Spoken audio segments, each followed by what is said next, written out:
जम्मू कश्मीर में प्रकृति ने अपना तांडव मचाया हुआ है और पिछले 5 दिनों से लगातार जो मूसलाधार बारिश पूरे जम्मू कश्मीर में हो रही है और खासकर जम्मू डिवीजन की अगर बात करें तो आम जनजीवन अस्त व्यस्त होता हुआ नजर आ रहा है। और इन सब के बीच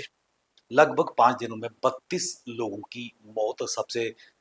हृदय विदारक और दुखदाई ये है कि एक तरफ मौसम की मार है, लगातार बारिश चलती जा रही है और उसके बाद इस मौसम के कारण लैंडस्लाइड, फ्लैश फ्लड्स की तस्वीर और लोगों के घर टूट गए हैं, व्यावसायिक संस्थान बह गए हैं, जो रोड कनेक्टिविटी है, ब्रिज कनेक्टिविटी है, पूरी तरह ध्वस्त होती हुई नजर आई है। और इन सबके बीच अभी तक जो सबसे ज्यादा प्रभावित क्षेत्र की अगर बात करें, राजौरी, पुंछ, पीर पंचाल का क्षेत्र हुआ है। 32 से ज्यादा लोगों की वहां पर मौत हो चुकी है, कई लोग अभी भी लापता है, उनकी तलाश में तलाशी अभियान चलाया जा रहा है। जम्मू कश्मीर राष्ट्रीय राजमार्ग की अगर बात करें तो कल थोड़ी देर के लिए यातायात खुला था, लेकिन एक बार फिर आज सुबह से ही समरोली के पास देवल के स्थान पर एक बार फिर लैंडस्लाइड हुई है और लगातार जो बारिश चल रही है पहाड़ों को काट रही है और गीले होने पर पहाड़ लैंडस्लाइड की शक्ल में नीचे आ रहे हैं। और न केवल जम्मू कश्मीर राष्ट्रीय राजमार्ग बल्कि डोडा, भद्रवा और 24 ऐसी इंटर डिस्ट्रिक्ट की सड़कें हैं, वो भी बंद हो चुकी हैं। आम जनजीवन जम्मू कश्मीर में दरहम बरहम होता हुआ नजर आ रहा है। इसमें कोई दो राय नहीं है कि प्रशासन की तरफ से लगातार व्यापक प्रबंध किए जा रहे हैं, रिलीफ एंड रिहेबिलिटेशन चलाया जा रहा है, एसडीआरएफ, एनडीआरएफ की टीमें मौके पर मौजूद है। लेकिन कुदरत का कहर ऐसा ढह रहा है और आज भी लगातार बारिशों की स्थिति है। कल जम्मू कश्मीर पुलिस, एसडीआरएफ ने खासकर वार्ड नंबर 6 जो जीएमसी के तहत आता है, गुजर नगर का लो लाइंग एरियाज, जहां पिछले वर्ष जो फ्लैश फ्लड्स आए थे वहां पर काफी तबाही हुई थी, लोगों के घरों में पानी चला गया था। कल एहतियात के तौर पर उन इलाकों को खाली कराया गया है। खुशकिस्मती और खुशी की बात यह है कि आज तवी का जो जल स्तर है कम हुआ है, क्योंकि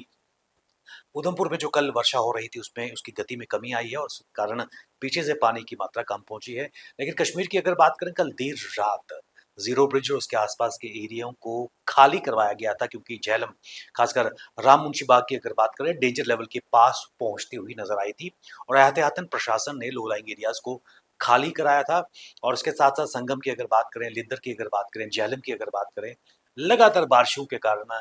जल स्तर लगभग खतरे के निशान पर है। अखरोट की अगर बात करें, दृश्य हमने आपको पहले भी बताए थे, हमारी टीम वहां पहुंची थी, किस प्रकार जो चिनाब है ठाठा मारता हुआ नजर आ रहा था और पानी ही पानी पूरी तरह नजर आ रहा है। इन सबके बीच एक बड़ा प्रश्न नजर आ रहा है कि जहां पर भी क्षति हुई थी, खासकर बेला कॉलोनी या फिर बेला मार्केट की अगर बात करें, राजौरी की अगर बात करें, 32 साल के बाद नदी ने अपना पुराना रूट लिया था और उस रूट में जो कंस्ट्रक्शन हुई थी उसको ध्वस्त करती हुई निकल गई। और शायद इकबाल चौधरी सुर्खियों में एक बार फिर आए थे, क्योंकि जैसे डीसी राजौरी उन्होंने इस स्थान पर एनक्रोचमेंट हटाने की बात की थी, लेकिन उसके बाद दीगर एनक्रोचमेंट हुई थी और जब नदी ने अपना रूट वापस लिया तो तबाही का मंजर इस वक्त नजर आया। बेला मार्केट में लोग पछताते हुए नजर आ रहे हैं, लेकिन क्या इससे कुछ सीख हम लेंगे? क्योंकि चाहे श्रीनगर की अगर बात करें, जो कैचमेंट एरियाज हैं जहां से रेन वाटर निकलता था, जम्मू की बात करें, बड़े बड़े नाले थे, आज सिर्फ नालियों में तब्दील होते नजर आए हैं। और जब पानी ज्यादा आता है तो ओवरफ्लो होकर लोगों के घरों में जाता है। सवाल यह है कि लोग इन सब के पीछे कितने जिम्मेवार हैं? क्या प्रशासन पर ही हर चीज हम डालकर अ, अपनी जिम्मेवारी दूर कर लेंगे या उसे हटे नजर आएंगे? आम जनता ने जो एनक्रोचमेंट की है उसका खामियाजा पूरा शहर भुगतता हुआ नजर आ रहा है और पूरा जम्मू कश्मीर में ये कोई ढकी छुपी बात नहीं है। बहरहाल ये माना जा रहा है मौसम विभाग की कि कल से मौसम थोड़ा ठीक होगा और हम उम्मीद भी करते हैं कि मौसम ठीक होगा ताकि बेहतर तरीके से जम्मू कश्मीर में राहत और बचाव कार्य चलता हुआ नजर आए।